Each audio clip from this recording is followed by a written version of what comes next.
ओम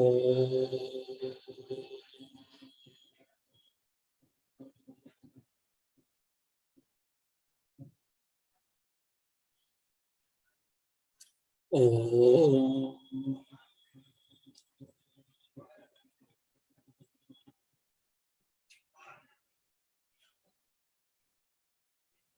ओम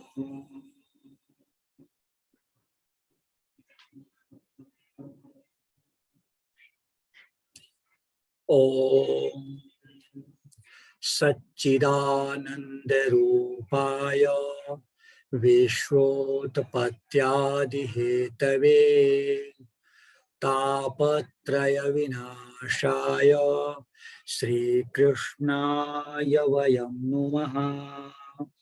ओम शांति शांति शांति। हम लोग आज इन पवित्र और महान परम पूजनीय श्रीमद् भगवद गीता जी के द्वितीय अध्याय के श्लोक संख्या 41 से विचार प्रारंभ करेंगे।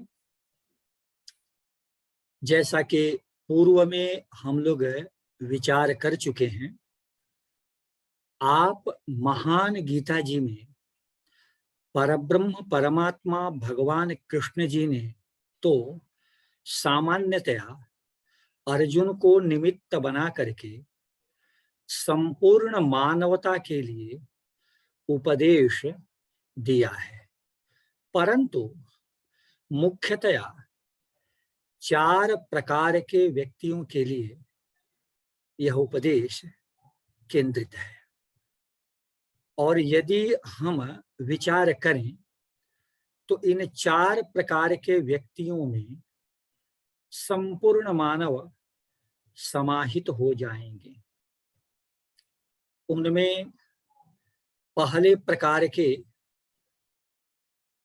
मानव समूह हो सकते हैं, भक्त हो सकते हैं, जिन्हें हम कह सकते हैं जीवन मुक्त। दूसरे प्रकार के भक्त हो सकते हैं जिन्हें हम कह सकते हैं मुमुक्षु समूह या मुमुक्षु। तीसरे प्रकार के हैं जिन्हें हम कह सकते हैं धर्म के अनुसार, शास्त्र जी के अनुसार जीवन को जीने वाले धर्मात्मा। और चौथे प्रकार के समूह, व्यक्तियों के समूह को अथवा व्यक्ति को हम कह सकते हैं परम विषय भोगी या विषयी, परम विषयी। तो जैसा कि पूर्व में कल हम लोगों ने विचार किया कि जो धर्मात्मा है वो शास्त्र जी के अनुसार जीवन यापन का प्रयास करते हैं, शास्त्र जी के अनुसार धन संग्रह, भौतिक समृद्धि बढ़ाने का प्रयास करते हैं, धन संग्रह करते हैं और जीने का भी प्रयास करते हैं। लेकिन मोक्ष की इच्छा उनके हृदय में नहीं होती है। परब्रह्म परमात्मा भगवान श्री कृष्ण जी के स्वरूप को जानने का भाव उनके हृदय में नहीं होता है। बस धर्म के अनुसार जीवन को जियो, धन इकट्ठा करो, बस इसी रूप में वो जीना चाहते हैं। तो ऐसे व्यक्तियों के लिए, अर्थात जिन्हें हम धर्मात्मा कह सकते हैं लेकिन ब्रह्म जिज्ञासा नहीं है, मुमुक्षा नहीं है, और ऐसे व्यक्तियों के लिए जो परम विषयी भोगी हैं या विषयी हैं, उनके लिए आराध्यवर जी अर्जुन को निमित्त बना करके उपदेश दे रहे हैं, उन्हें उत्प्रेरित करने का प्रयास कर रहे हैं अपने इन उपदेशों के द्वारा। आराध्यवर जी क्या कह रहे हैं? व्यवसायात्मिका बुद्धि एकेह कुरु नंदन बहुशाखाह्यनन्ताश्च बुद्धयो व्यवसायिना। इस श्लोक के पूर्वार्ध में आराध्यवर जी बता रहे हैं कि व्यवसायात्मिका बुद्धि एकेह कुरुनंदन। हे कुरुनंदन, हे अर्जुन, है व्यवसायात्मिका बुद्धि एकेव, एक ही व्यवसायात्मिका अर्थात निश्चयात्मिका बुद्धि एक ही है। वह निश्चयात्मिका बुद्धि क्या है कि वासुदेवः वासुदेवः सर्वमिति। जिस बुद्धि ने या साधक की जिस बुद्धि ने यह सुदृढ़ रूप से धारण कर लिया कि संपूर्ण विश्व परब्रह्म परमात्मा भगवान कृष्ण का ही रूप है, वासुदेवः सर्वमिति।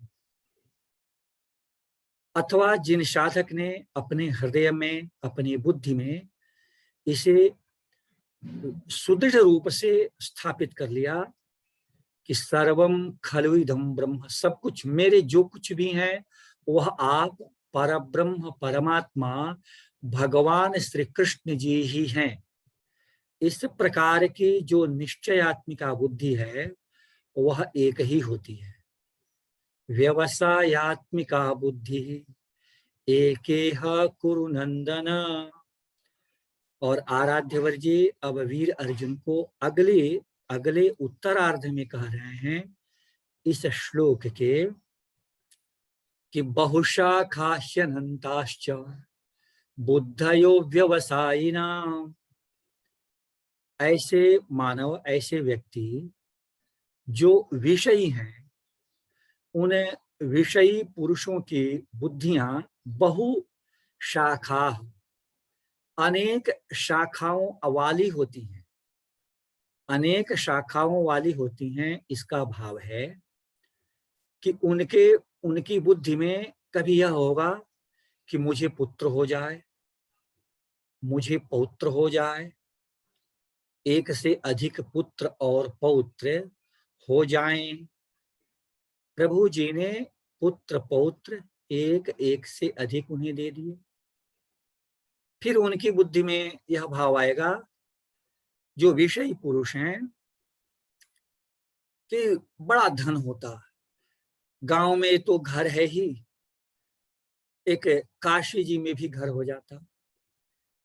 आराध्यवर जी ने आराध्यवर जी की कृपा से यदि काशी जी की पुण्य भूमि में घर हो गया, तब इच्छा हुई कि अच्छा एक पुण्य भूमि, चैतन्य भूमि वृंदावन जी धाम में एक हो जाता आवास, एक प्रयागराज जी में हो जाता, तो 3 पुत्र हैं, तीनों के लिए 6 मकान हो जाते। बहुशाखा, जो विषयी पुरुष होते हैं उनकी बुद्धियां अनेक शाखाओं वाली होती हैं। ऐसा होता है कि कभी सोचेंगे कि अब तो धन बहुत हो गया, पुत्र पौत्र आदि भी हो गए, जरा अधिकारी बन जाते हमारे बेटे बेटियां, हम किसी निर्वाचित पद पर हो जाते, विधायक जी, मंत्री जी आदि हो जाते। बहुशाखा, विषयी पुरुषों की जो बुद्धियां हैं वो अनेक शाखाओं वाली होती है, हमें स्वर्ग मिल जाता आदि आदि। और क्या कह रहे हैं आराध्यवर जी, अनंताश्च। ऐसा नहीं है कि विषयी पुरुषों की जो बुद्धियां अनेक शाखाओं वाली हैं उनकी कहीं कोई सीमा है, अनंता, अनंत हैं। एक की पूर्ति हुई दूसरी, दूसरी की हुई तीसरी, तीसरी की नहीं भी पूर्ति हुई तो 5वीं 6वीं, ऐसे कामनाएं बढ़ती जाती हैं। ऐसे उनकी बुद्धियों में इच्छाएं उत्पन्न होने लगती हैं, उनकी बुद्धि में इच्छाएं उत्पन्न होने लगती हैं। यही बात कह रहे हैं आराध्यवर जी कि बहुशाखाह्यनन्ताश्च बुद्धयो व्यवसायिनाम। विषयी पुरुषों की बुद्धियां अनेक शाखाओं वाली और अनंत होती है।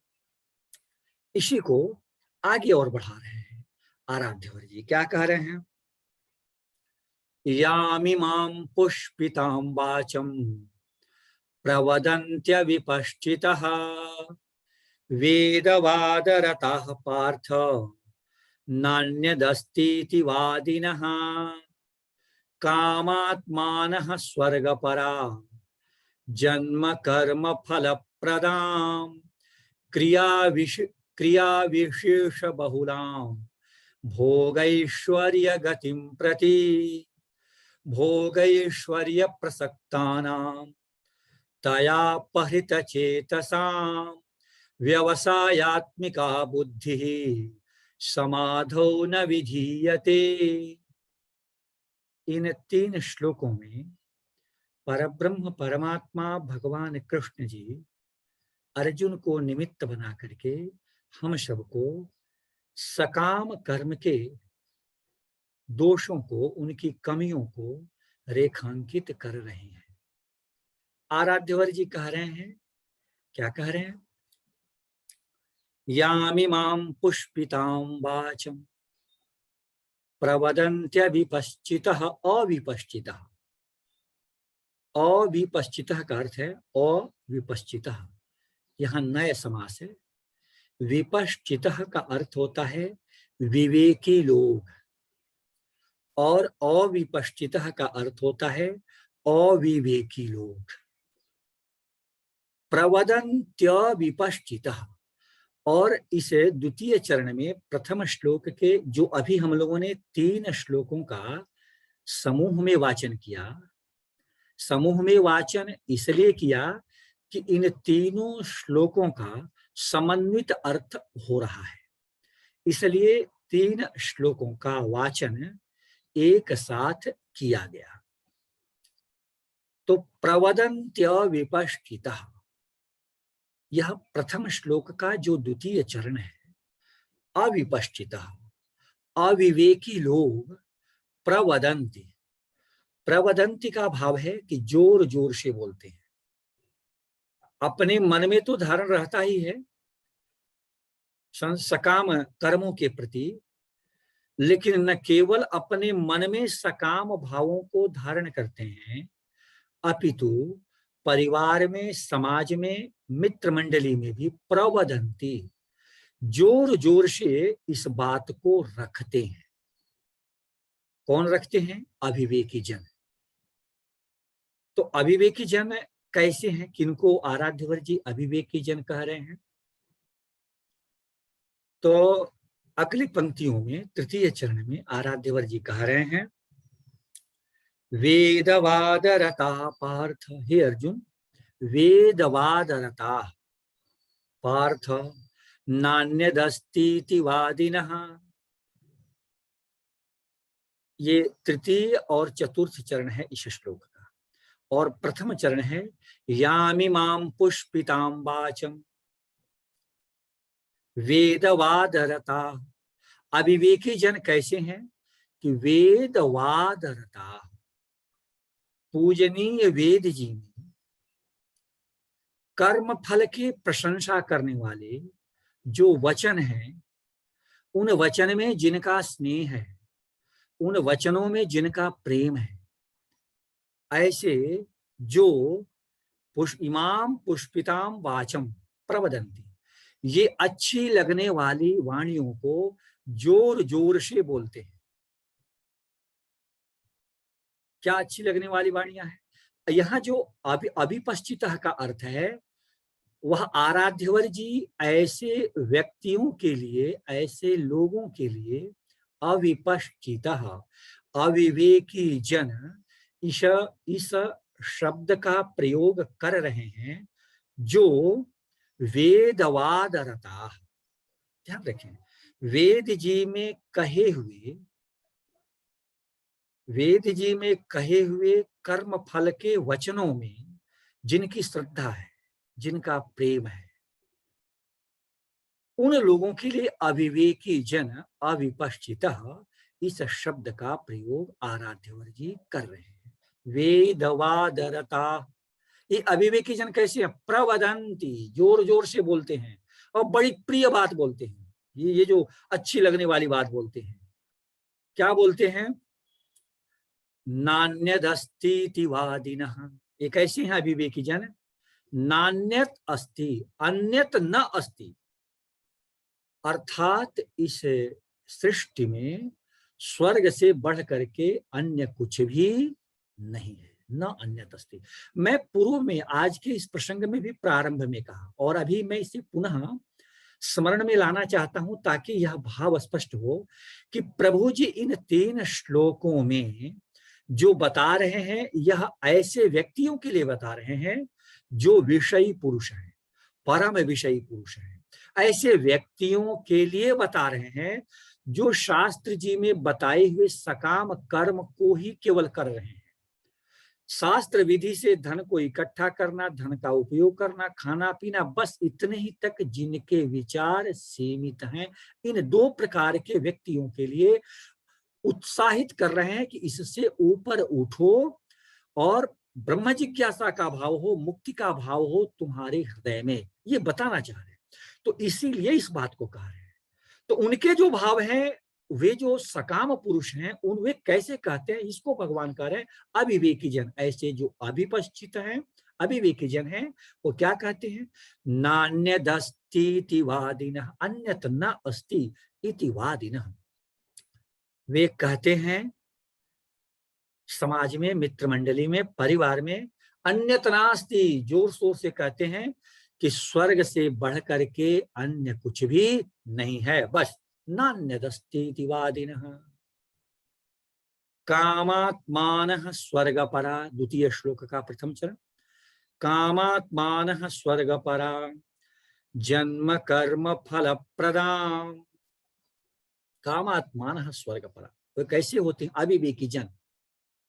अविवेकी जन जो हैं, अविपश्चितः, वो कैसे हैं? तो इसमें बता रहे हैं, इसमें भी बता रहे हैं कामात्मानः स्वर्गपरा। जैसे जीवन के जो पुरुषार्थ हैं उनमें मोक्ष को उत्कृष्टतम पुरुषार्थ माना गया।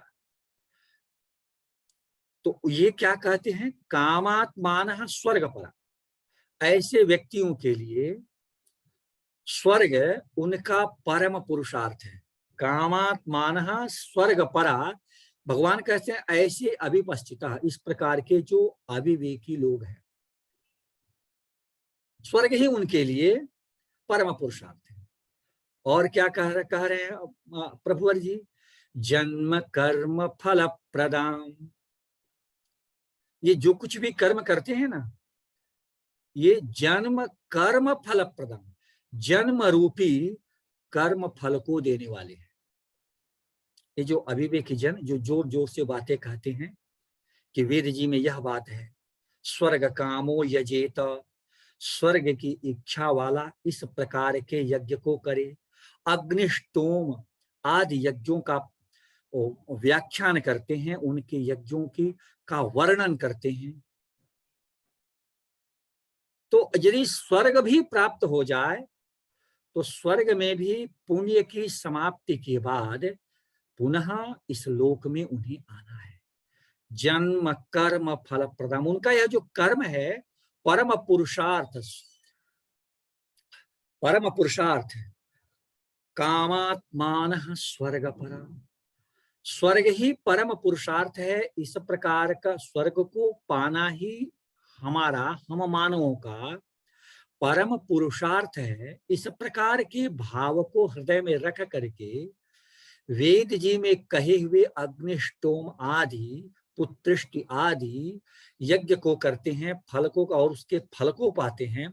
तो आराध्यवर जी कहते हैं कि ये जो सकाम कर्म हैं, ये कैसे हैं? जन्म कर्म फल प्रदान, 2 श्लोक के 2 चरण में, कि जन्म रूप कर्म फल को देने वाले हैं।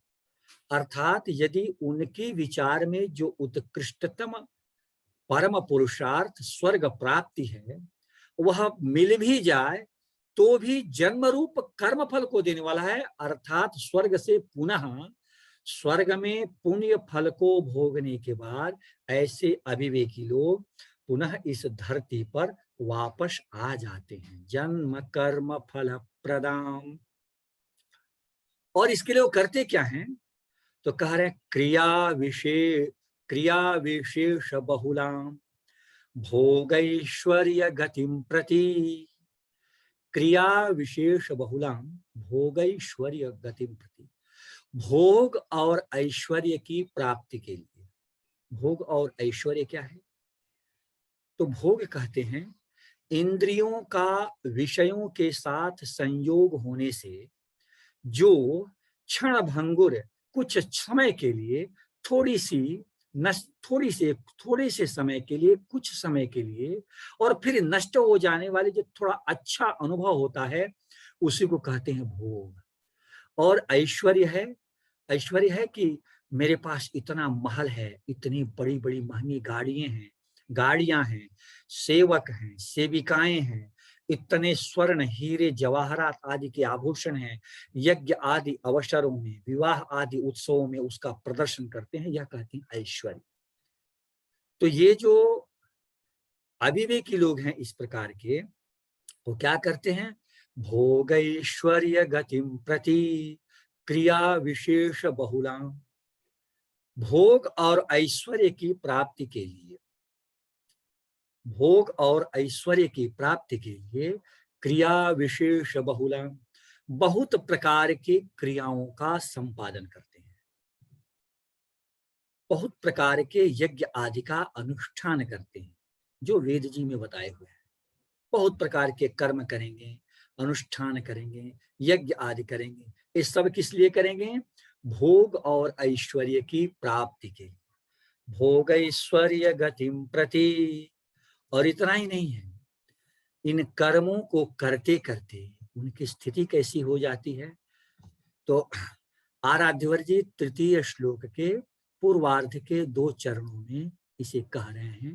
तृतीय श्लोक का भाव हमें यह समझना चाहिए कि श्लोक संख्या 44 अर्थात 42, 43, 44, इन तीनों श्लोकों के समन्वय से हम अर्थ कर रहे हैं, क्योंकि समन्वित अर्थ ही यहाँ अभिप्रेत है, अभीष्ट है, इच्छित है।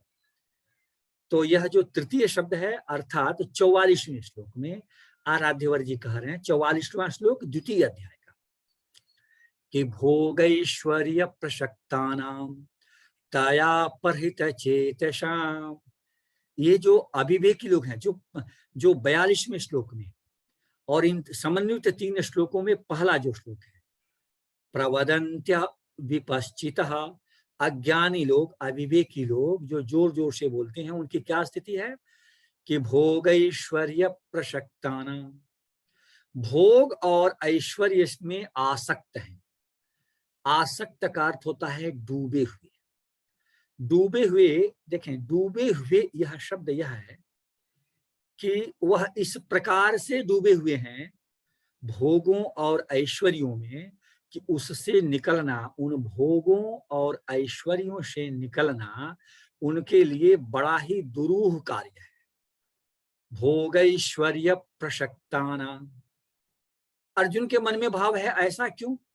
अगर ये अविवेकी लोग भोगों से जुड़े हुए हैं, ऐश्वर्य का भाव हृदय में है, तो फिर भी तो निकल सकते हैं ना। बोले कि निकल तो सकते हैं, आराध्यवर जी कह रहे हैं, लेकिन वो बिल्कुल डूबे हुए हैं और उनका निकलना बड़ा कठिन हो जा रहा है या कठिन हो जाता है। क्यों?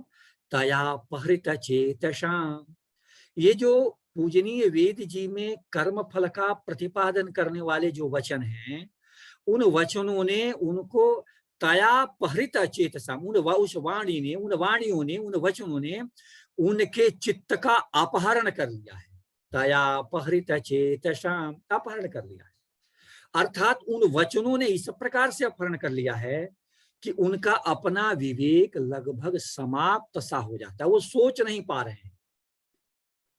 ऐसे भगवान सकाम कर्मों को लेकर के अपने भाव को रख रहे हैं कि ये उतना उचित नहीं है, लेकिन मना नहीं कर रहे हैं। ध्यान रखें, हमको ठीक से समझना होगा। देखें, यह जो प्रसंग है जो आराध्यवर जी वीर अर्जुन को बता रहे हैं, इसका मुख्य उद्देश्य यह है कि निषिद्ध कर्म, हमारे शास्त्र जी में बताए हुए ऐसे कर्म जो मानव को नहीं करने हैं, ये कर्म तुझे नहीं करना है।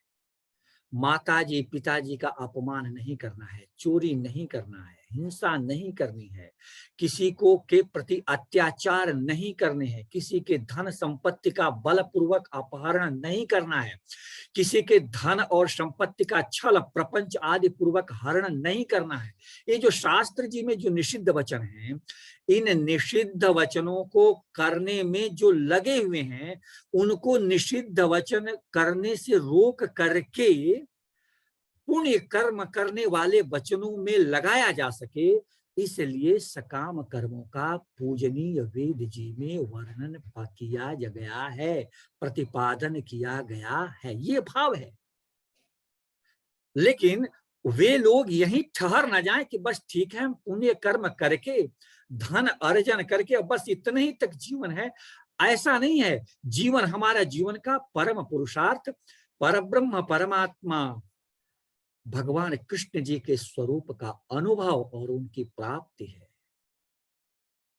कृष्णस्तु भगवान स्वयं, परम महान भागवत जी में कहा गया है, कृष्णस्तु भगवान स्वयं। ऐसे परब्रह्म परमात्मा आराध्यवर भगवान कृष्ण जी के स्वरूप का अनुभव और उनकी प्राप्ति है।